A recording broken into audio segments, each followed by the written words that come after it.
Hello students, आज हम discuss करेंगे 12th क्लास के complete distinguished test. So students, बहुत इंपॉर्टेंट टॉपिक है ये 12th क्लास का, बिकॉज ऑफ काफ़ी वेटेज कंसिस्ट करता है ये। अगर फ्रेंड्स आप मेरे चैनल पर नए हैं तो सबसे पहले आप मेरे चैनल को सब्सक्राइब कीजिए, जिससे कि आपको मोर इन्फॉर्मेटिव और ट्रिकी वीडियोस मिलती रहें। सबसे पहले हम समझते हैं कि टेस्ट होते क्या है। केमिस्ट्री में काफ़ी सुना होगा आपने। अगर आप टेस्ट का मतलब क्लास टेस्ट से समझ रहे हैं, ये वो होते नहीं है, लेकिन समथिंग उन्हीं की तरह है। चलिए हम टेस्ट का मतलब समझते हैं। सबसे पहले टेस्ट मेनली क्या है, क्लास टेस्ट से हमें क्या है, किसी भी बच्चे की परफॉर्मेंस पता चलता है कि कौन बच्चा कैसा है, कितने बानी में है। जो केमिस्ट्री टेस्ट है या फिर डिस्टिंग्विश्ड टेस्ट है, उनसे भी हमें केमिकल का वही पता चलता है। जनरली हम क्या देखेंगे, जो डिग्रीज होती हैं, जैसे सपोज अल्कोहल लेते हैं, हम alcohol 1 degree 2 degree 3 degree 3 degrees में पाया जाता है। इन डिग्रीज को हम कैसे पहचानेंगे, कैसे अलग करेंगे। टेस्ट के थ्रू क्या है, हम सब जितने भी केमिकल्स होते हैं, जितने भी का मतलब मेरा वो नहीं है कि डिग्रीज के जो वो मैटर होते हैं उन सबको, या फिर एलिफेटिक एरोमेटिक, बहुत अच्छे से हम इनकी पहचान कर सकते हैं। मैं ऑर्गेनिक केमिस्ट्री के आपको सारे टेस्ट समझाने वाली हूँ। तो चलिए स्टार्ट करते हैं। सबसे पहले है टेस्ट फॉर हेलोएल्कीन। चैप्टर 10 से ही स्टार्ट करेंगे हम, हेलोएल्कीन और हेलोएरीन वाले चैप्टर से। एनसीईआरटी में इसका कोई भी टेस्ट नहीं दे रखा है। जो नेक्स्ट है वो चलते हैं हम चैप्टर 11 पर। सबसे पहले हम क्या देखते हैं, चैप्टर का नाम है अल्कोहल, फिनॉल एंड ईथर। इस चैप्टर में एक टेस्ट दे रखा है, वो भी टेस्ट है अल्कोहल के लिए। टेस्ट का जो नाम है वो है ल्यूकास टेस्ट। ल्यूकास टेस्ट की मेनली यही रिएक्शन है कि ROH यानी अल्कोहल है, इसकी रिएक्शन हम HX के साथ करेंगे, वो भी एनहाइड्रस ZnCl2 की प्रेजेंस में। यहाँ से क्या होगा, वाटर रिमूव आउट होगा और क्या बनेगा, RX। HX और एनहाइड्रस ZnCl2 को हम ल्यूकास रिएजेंट बोलते हैं। मेनली क्या है, मैंने पहले ही बताया, अल्कोहल 3 डिग्री में पाया जाता है, 1 डिग्री 2 डिग्री 3 डिग्री। रिएक्टिव इन तीनों डिग्रीज को रिएक्टिविटी के अकॉर्डिंग, अल्कोहल की इस टेस्ट को देने की रिएक्टिविटी के अकॉर्डिंग हम इन तीनों डिग्रीज को एक दूसरे से अलग कर सकते हैं। देखिए मेनली क्या है कि जो ये रिएक्शन होगी, ROH की रिएक्शन HX के साथ होगी। इसमें क्या है, जब RX बनेगा, RX में एक टर्बिडिटी आ जाएगी। मतलब आपने टेस्ट ट्यूब में क्या लिया, अल्कोहल लिया, आपने उसमें क्या किया, HX डाल दिया, देन आपने क्या किया, उसमें थोड़ा सा एनहाइड्रस ZnCl2 डाल दिया। तो आप देखेंगे टेस्ट ट्यूब में पानी का लेवल है वो ऊपर आ जाएगा और नीचे RX रह जाएगा, और वो काफ़ी टर्बिडिटी आएगी उसमें। टर्बिडिटी का मतलब होता है गंदगी या फिर मैलापन, आप मान सकते हैं। अगर आप टर्शरी अल्कोहल लेते हो टेस्ट ट्यूब में, फिर ये टेस्ट कराते हो, फिर ये रिएक्शन कराओगे, यानी ROH की जगह आप क्या ले रहे हो, टर्शरी अल्कोहल। जब आप ये टेस्ट कराते हो तो जो टर्बिडिटी है यानी जो मैलापन है, वो टेस्ट ट्यूब में बहुत ही जल्दी से, यानी इमिडिएटली, मतलब फ्यू सेकेंड्स में आ जाता है। और अगर आप टेस्ट करा रहे हो सेकेंडरी अल्कोहल का, तो वो थोड़ा सा टाइम लेगा, समथिंग मतलब 1 मिनट 1.5 इतना टाइम लगता है। मेन क्या है, और अगर आप प्राइमरी अल्कोहल का करा रहे हो तो आप कितनी भी देर टेस्ट को करा के टेस्ट ट्यूब को लेकर बैठे रहो, लेकिन आपको उसमें टर्बिडिटी यानी मैलापन नहीं मिलने वाला है। तो इस तरीके से एक रिएक्शन के थ्रू टर्शरी, सेकेंडरी, प्राइमरी, आपने तीनों अल्कोहल को अलग अलग कर दिया। नेक्स्ट है चैप्टर 11 में केवल यही टेस्ट है। अब चलते हैं हम चैप्टर 12 की तरफ। चैप्टर 12 यानी एल्डिहाइड, कीटोन और कार्बोक्सिलिक के लिए हमें टेस्ट देखने हैं। इस चैप्टर में 3 टेस्ट दे रखे हैं, जो कि एल्डिहाइड और कीटोन के लिए, कार्बोक्सिलिक के लिए एनसीईआरटी कोई टेस्ट प्रेफर नहीं कर रही है। स्पेसिफिक रिएक्शन है वो तो आप कर ही सकते हो, लेकिन एनसीईआरटी ज़्यादा प्रेफर नहीं करती और ना वहाँ से क्वेश्चन आता है। सबसे पहला जो इसमें टेस्ट है वो है टॉलेंस टेस्ट, या फिर जिसे हम दूसरे नाम से भी जानते हैं, सिल्वर मिरर टेस्ट। इसे हम सिल्वर मिरर टेस्ट क्यों कहते हैं, ये मैं रिएक्शन कराने के बाद आपको बताऊंगी। तो इस टेस्ट में क्या है, एल्डिहाइड लेते हैं हम, और एल्डिहाइड लेने के बाद जो इसका रिएजेंट होता है वो ये होता है ammoniacal silver nitrate. Tollens test है तो इसे हम क्या बोलेंगे, टॉलेंस रिएजेंट। अब ये रिएक्शन बेसिक मीडियम में होती है, यानी मैंने क्या लिया, OH लिया। अब जब हम रिएक्शन को बनाएंगे, RCOO- यानी कार्बोक्सिलेट एनायन बनते हैं, प्लस में Ag बनेगा, और प्लस में क्या है, वाटर बाहर निकलेगा और अमोनिया गैस बनकर उड़ जाएगी। मेनली क्या है, Ag बना, Ag यानी सिल्वर। जैसे ही आप टेस्ट कराते हो, अमोनिया गैस है बाहर निकल गई, जो RCOO है वो नीचे रह गया, वाटर की लेवल लेयर है वो ऊपर आ गई, और उस लेयर पर Ag यानी सिल्वर की बड़ी सुंदर, बड़ी प्यारी आपको एक लेयर नजर आएगी। मतलब सिल्वर है, सिल्वर की लेयर आपको नज़र आएगी, और सिल्वर आपको पता है बिल्कुल चमकीला होगा, बिल्कुल मिरर एकदम क्लियर होगा। सो इसलिए हम इस टेस्ट को सिल्वर मिरर टेस्ट के नाम से जानते हैं। सो अगर आप एल्डिहाइड, सपोज करो आपको दो सैंपल दिए हैं, एल्डिहाइड और कीटोन, आप कैसे पहचानोगे? आपने एल्डिहाइड लिया, दोनों सैंपल में आपने क्या किया? टॉलेंस रिएजेंट डाला। अगर रिएक्शन कराने के बाद आपको सिल्वर लेयर नज़र आती है तो आपने क्या पहचान लिया कि हाँ भाई ऑफकोर्स ये क्या है? एल्डिहाइड है। सो एल्डिहाइड की जो है या नहीं वो हम इस रिएक्शन से बहुत अच्छे से पहचान सकते हैं। सो मेनली क्या है, एल्डिहाइड दो तरीके के होते हैं, एलिफैटिक और एरोमेटिक। सो एलिफैटिक एल्डिहाइड हो या एरोमेटिक एल्डिहाइड हो, दोनों एल्डिहाइड इस टेस्ट को देते हैं।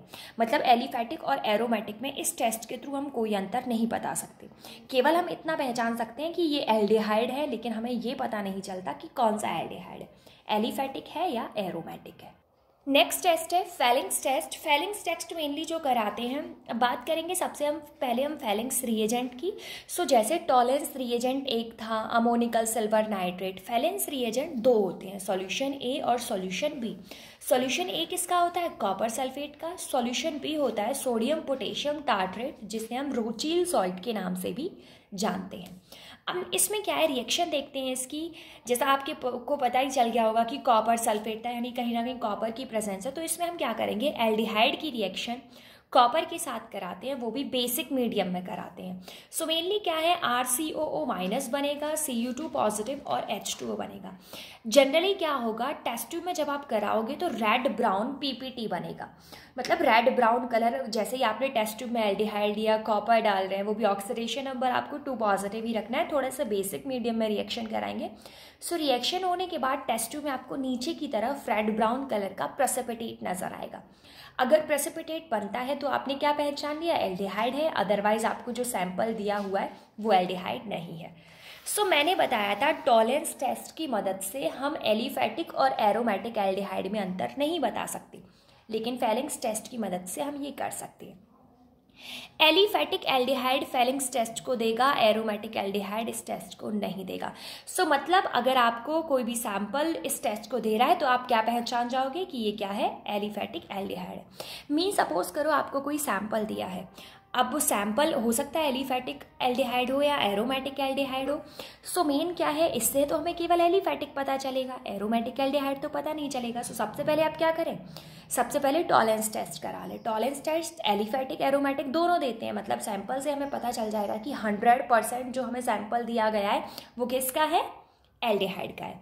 उसके बाद आप फेलिंग्स टेस्ट कराएं। फेलिंग्स टेस्ट कराने के बाद आप एलिफैटिक है या एरोमेटिक है आप बता सकते हैं। अगर रिएक्शन होगी रेड ब्राउन PPT बनेगा, मतलब क्या है, एरोमेटिक एल्डिहाइड है। अगर रेड ब्राउन PPT नहीं बनेगा मतलब एरोमेटिक एल्डिहाइड, सॉरी, अगर रेड ब्राउन PPT बनता है मतलब एलिफैटिक एल्डिहाइड है, और अगर रेड ब्राउन PPT नहीं बनता है, रिएक्शन नहीं होती है, तो क्या है, एरोमेटिक एल्डिहाइड है। अब नेक्स्ट टेस्ट हम बढ़ते हैं, वो एल्डिहाइड और कीटोन दोनों के लिए है। जो टेस्ट है उसे हम बोलते हैं हेलोफॉर्म टेस्ट या फिर हेलोफॉर्म रिएक्शन। इसका एक और नाम है oxidation of methyl ketone by haloform reaction. So इस रिएक्शन के लिए एक बहुत इंपॉर्टेंट कंडीशन होती है। कंडीशन क्या है, जो एल्डिहाइड और कीटोन है इस टेस्ट को केवल वही देंगे जो जिसके पास एटलीस्ट 1 मिथाइल ग्रुप हो। बहुत इंपॉर्टेंस है इस वर्ड का, at least 1 methyl group, carbonyl carbon से अटैच हो, वही इस टेस्ट को देगा। तो कार्बोनिल ग्रुप क्या है, CO, C double bond O, ये क्या है, कार्बोनिल ग्रुप। इस कार्बोनिल ग्रुप से अगर डायरेक्ट CH3 अटैच है तो रिएक्शन होगी, अदरवाइज रिएक्शन नहीं होगी। सो मेनली क्या है, आपको यहाँ नजर आ रहा है RC double bond O CH3। अब यहाँ R की जगह तो कुछ भी हो सकता है, लेकिन यहाँ पर हमें पता है CH3 है, मतलब ये इस टेस्ट को देगा। सो रिएक्शन हम NaOH के साथ कराते हैं। सो यहाँ पर RCOO Na बनेगा और CHX3 बाहर निकलेगा। ये आपको यहाँ पर मोल कंसिडर करेंगे तो ये निकल जाएगा।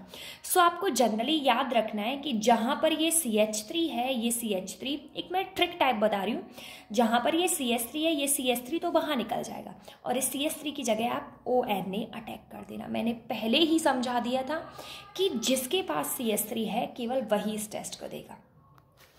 नेक्स्ट है, जैसे कि हम एक और एग्जांपल के थ्रू बताती हूँ मैं। सबसे पहले हमें कार्बोनिल ग्रुप ढूंढना है। कार्बोनिल ग्रुप ये रहा, C डबल बॉन्ड O। सो इससे क्योंकि इसकी कंडीशन क्या है, जहाँ CH3 होगा C डबल बॉन्ड O से डायरेक्ट अटैच होना चाहिए CH3, तो यहाँ पर डायरेक्ट अटैच है CH3 और यहाँ कार्बोनिल ग्रुप भी है, मतलब ये रिएक्शन, ये टेस्ट देगा। सो इससे कोई मतलब नहीं है, कितना भी बड़ा फंक्शनल ग्रुप हो, आपको कुछ नहीं करना है, बस आपको कार्बोनिल ग्रुप के पास जो CH3 है उस CH3 को हटाकर आपको क्या है ONA अटैच कर देना है। सो नेक्स्ट है, जो नेक्स्ट टेस्ट है वो हम बढ़ते हैं अब चैप्टर 13 की तरफ, यानी टेस्ट फॉर अमीन्स। इस चैप्टर में आपको 2 टेस्ट दे रखे हैं।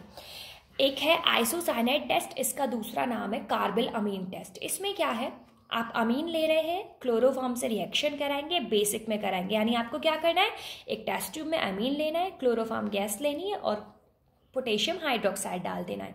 देन आपको हीट करना है। हीट करने पर क्या बनेगा, RNC प्लस में KCl और वाटर, यानी सॉल्ट बनेगा और वाटर बनेगा, प्लस में RNC हम आइसोसाइनाइड को बोलते हैं, तो इसमें आइसोसाइनाइड फॉर्म होता है, इसीलिए हम इस टेस्ट को क्या बोलते हैं, आइसोसाइनाइड टेस्ट।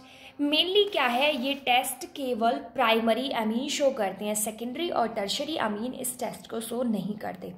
प्राइमरी अमीन भी एलिफेटिक और एरोमेटिक दोनों इस टेस्ट को शो करेंगे। अब जो मैंने दूसरे टेस्ट की बात की थी वो दूसरा टेस्ट है हिंसबर्ग टेस्ट। हिंसबर्ग टेस्ट क्या है, प्राइमरी, सेकेंडरी और टर्शरी को बहुत अच्छे से पहचान देता है। जैसे आइसोसाइनाइड से हम केवल प्राइमरी को आइडेंटिफाई कर सकते हैं, लेकिन हिंसबर्ग टेस्ट के थ्रू हम प्राइमरी, सेकेंडरी और टर्शरी तीनों को आइडेंटिफाई कर सकते हैं कि कौन सा प्राइमरी है, कौन सा सेकेंडरी है, कौन सा टर्शरी है। सो स्टार्ट करते हैं। इसमें हिंसबर्ग जो रिएजेंट होता है वो रिएजेंट होता है बेंजीन H डबल बॉन्डो Cl, यानी ये क्या है, बेंजाइल सल्फोनिल क्लोराइड, इसे हम क्या बोलेंगे, हिंसबर्ग रिएजेंट। तो आपने क्या लिया है, प्राइमरी अमीन लिया है। प्राइमरी अमीन मतलब आपको पता है NH3 है वो अमोनिया है, एक हाइड्रोजन को हटाकर वहां पर हम R ग्रुप ले आए, उसे हम क्या बोलते हैं, अमीन।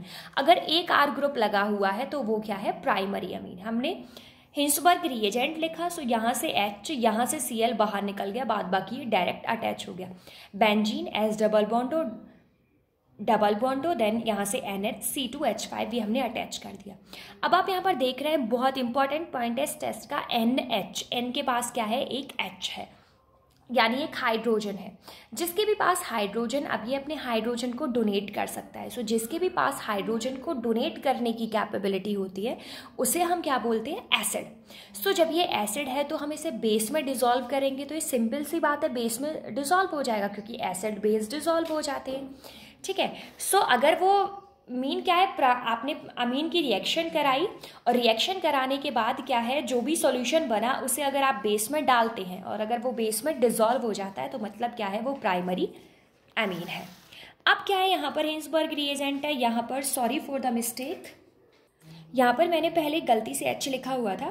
सो सेकेंडरी अमीन है, मतलब 2 R ग्रुप लगे हुए हैं और यहाँ पर H है, यहाँ से HCl क्या होगा, बाहर निकल जाएगा, सब कुछ डायरेक्ट अटैच हो गया। Benzene H double बॉन्डो N C2H5, यहाँ पर भी वही है, आपको ध्यान रखना है कि ये क्या है, एक R है। सो आप देख रहे हैं कि जो भी ये कॉम्प्लेक्स बना है, इस कॉम्प्लेक्स में नाइट्रोजन के पास हाइड्रोजन नहीं है।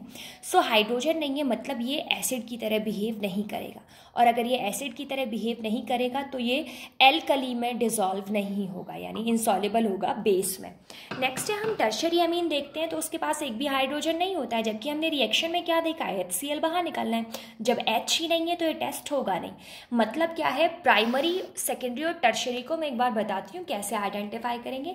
अगर आप सैंपल लेते हो, उसकी हिंसबर्ग रिएजेंट से रिएक्शन कराते हो, जो भी कॉम्प्लेक्स बनता है, अगर उसे आप बेस के साथ रिएक्शन कराते हो, अगर वो बेस के साथ सॉल्युबल हो जाता है, मतलब एल्कली में सॉल्युबल है, तो वो प्राइमरी है क्योंकि उसके पास हाइड्रोजन है। और अगर हम यहाँ पर सेकेंडरी में ले रहे हैं तो वो बेस में डिसॉल्व नहीं होगा, यानी प्राइमरी डिसॉल्व होगा, सेकेंडरी डिसॉल्व नहीं होगा। सो हमने सेकेंडरी भी पहचान लिया और टर्शरी इस रिएक्शन को पहचानता ही नहीं है। Thank you so much for watching me. If you like this video, please like, comment, share and subscribe my channel for more videos.